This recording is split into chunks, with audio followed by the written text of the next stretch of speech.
yang kita sempatkan waktu kita seminggu sekali untuk hadir di majelis ilmu di luar dari rutinitas kegiatan kita, kesibukan kita seperti lebih dahulu ya. Ustaz Kusnan sudah mendahului kita, Ustaz Musa juga sudah mendahului kita. Semoga Ustaz Musa ini umurnya panjang ya. Ustaz Musa yang itu sudah mendahului kita. Ini ada Ustaz kedua, semoga umurnya panjang ya, berkah. Dan Pak Haji Haryono semoga sehat walafiat ya, panjang umur dan senantiasa dilindungi Allah Subhanahu wa taala, dan juga jamaah-jamaah yang lainnya, ibu-ibu semua yang hadir di majelis ilmu ini ya, senantiasa mendapatkan rahmat dari Allah Subhanahu wa taala, berikan perlindungan, kesehatan, dilapangkan rezekinya. Kemudian nanti kita semua bisa menyambut bulan Ramadan dengan keadaan sehat walafiat, tidak ada halangan, gangguan suatu apapun, karena di sana masih banyak saudara kita yang tidak diberikan kesempatan oleh Allah tahun ini untuk berjumpa di bulan Ramadan.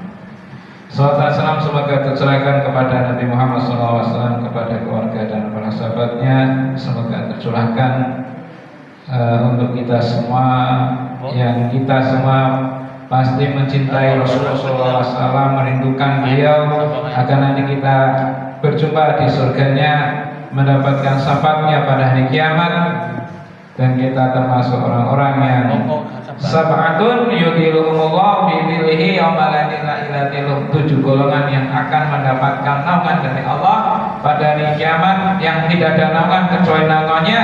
Salah satunya rajulun qalbuhu mu'allaqun bil masajid, orang yang hatinya terikat dengan rumahnya Allah, yaitu masjid Allah, Baitullah, untuk senantiasa menyempatkan waktu untuk sholat berjamaah salah satunya. Bapak Ibu rahimakumullah, di bulan Syaban ini adalah bulan yang mulia, di mana bulan pintu gerbang menuju Ramadan. Tapi di bulan Ramadan, di bulan Syaban ini ada peristiwa ya. Apa itu peristiwa yang terjadi di bulan Ramadan? Ada yang mengatakan di pertengahan, ada yang riwayat lain di akhir bulan Syaban. Di bulan Syaban ini ada peristiwa yang sangat masyhur, yang dijelaskan di dalam surat Al-Baqarah ayat 143. Qad nara taqalluba wajhika fis sama falanwaliyanaka qiblatan tardhaha fawalli wajhaka syatral masjidil haram. Mungkin ada yang sudah hafal ayatnya, ada atau artinya. Jadi peristiwa yaitu perubahan arah kiblat. Dulu umat Islam itu kalau sholat menghadap ke Baitul Maqdis, yaitu Masjid Al-Aqsa. Orang Yahudi, orang Nasrani, umat Islam kalau ibadah itu menghadap ke Baitul Maqdis. Rasulullah dulu waktu tinggal di Mekah, kemudian hijrah ke Madinah, masih juga sholat menghadap ke Baitul Maqdis. Tapi Rasulullah SAW senantiasa berdoa memohon kepada Allah agar kiblatnya itu diubah, tidak menghadap ke Baitul Maqdis seperti kiblatnya orang Yahudi dan orang Nasrani. Ini bilang ya, qad nara taqalluba wajhika fis sama falanwaliyanaka qiblatan tardhaha. Kenapa? Karena Baitullah adalah kiblatnya Nabi Ibrahim alaihissalam. Gitu. Jadi Rasulullah berdoa, ya aku pengen sekali kiblatnya itu ke Baitullah, ke Ka'bah, kiblatnya Nabi Ibrahim alaihissalam. Nah, ternyata dalam kurun waktu kurang lebih 17 bulan 3 hari lamanya Rasulullah SAW sholat menghadap ke Baitul Maqdis, maka turun ayat apa? Fawalli wajhaka syatral masjidil haram fa aina ma tuwallu wujuhakum syatral.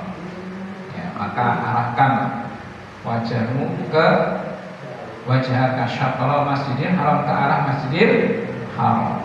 Nah, pada itu Rasulullah dan para sahabatnya sedang sholat zuhur, ya. Kemudian turun ayat itu dan langsung mengarah ke arah Baitullah, ya.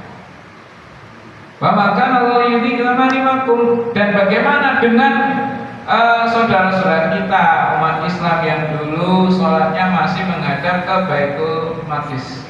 Bagaimana keimanan mereka? Bagaimana sholat mereka diterima tidak? Wa maka Allah yudi imanakum, kali-kali Allah Subhanahu wa taala tidak menyia-nyiakan iman mereka, jadi apa? Sah saja. Artinya iman mereka tetap diterima oleh Allah, sholatnya tetap diterima oleh Allah. Kan memang belum turun ayat yang perintah untuk sholat menghadap ke Baitullah. Maka tatkala ayat itu turun, Rasulullah SAW itu sholat menghadap ke Baitullah, ya, banyak reaksi-reaksi yang muncul dari kalangan orang-orang Yahudi, ya, yang menuduh Rasul itu orang mencela, ya, Rasul itu dulu orang mencela, ya. Karena bukan karena kiblat, kami Muhammad itu tidak punya arah kiblat, ya. Dan tuduhan yang aneh-aneh. Soal dituduh orang yang yang tidak konsisten, ya, tidak mau ikuti nenek moyang kita dan sebagainya. Tapi karena memang Rasulullah SAW ingin sekali, ya. Dan sampai sekarang kita kalau sholat menghadap ke Baitullah, ya. Dan itu peristiwa perubahan arah kiblat itu terjadi pada bulan Sya'ban. Dan kemudian begitu pula turun ayat perintah untuk dianjurkan bersolat kepada Nabi Muhammad SAW, yaitu surat Al-Ahzab, ya, Al-Ahzab ayat 33 terus. Yang betul salah. Inna Allah malaikatahu yusalluna 'alan nabi ya ayyuhalladzina amanu sallu 'alaihi wa sallimu taslima. Itu kan ayat yang selalu dibaca oleh para khotib-khotib, ya. Di akhir khutbahnya, khutbah kedua, perintah anjuran untuk mengucapkan sholawat kepada Nabi Muhammad SAW, sebagaimana Allah dan para malaikatnya telah mendulang firman-Nya.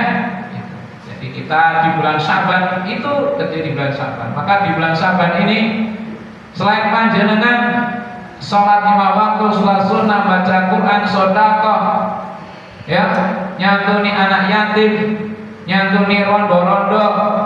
Karena senyantuni rondo-rondo dan ini anak yatim, duduk-duduk, anaknya duduk-duduk, kemudian nyantuni dan sebagainya. Jangan lupa, ya, kita juga berbanyak sholawat kepada Nabi Muhammad SAW, ya.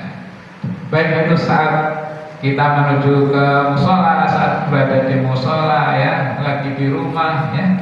Assalamualaikum. Ada ini yang jarang kita baca, itu baca sholawat Nabi Muhammad SAW. Ya, ya. Nah, kira-kira jenengan mau esok maca sholawat Nabi Prabu? Lali, ya. Baca. Dulu jarang, ya. Maka Muhammadiyah itu ya gemar maca sholawat Nabi, ya. Inna wa malaikatahu Allahumma sholli ala Muhammad wa ala ali Muhammad. Maka itu di bulan Sya'ban ada peristiwa tadi. Pertama perubahan arah kiblat, kemudian turunnya ayat surat Al-Ahzab 33 yang berkaitan anjuran untuk mengucapkan sholawat kepada Nabi Muhammad SAW. Kemudian pada kesempatan ini kita akan membahas tentang sejarah tahapan diwajibkan puasa Ramadan. Nah, kalau wajahnya mungkin tidak pernah disampaikan Pak Pul kaitan dengan puasa Ramadan dan lain sebagainya, Ustaz lainnya. Nah, ini peristiwa, ya, tahapan-tahapan yaitu diperintahkan diwajibkan puasa Ramadan. Jadi sebelum diwajibkan puasa Ramadan, dulu orang-orang Quraisy di zaman jahiliyah itu biasa puasa, bukan puasa Ramadan, yaitu puasa Asyura. 10 bulan Muharram. Dan Rasulullah SAW saat hijrah ke Madinah juga puasa Asyura, dan memerintahkan kepada para sahabat untuk puasa Asyura, karena itu belum diwajibkan untuk puasa Ramadan pada saat itu di masa jahiliyah. Kemudian di saat turun perintah pada tahun Hijriah, tahun 2 Hijriah.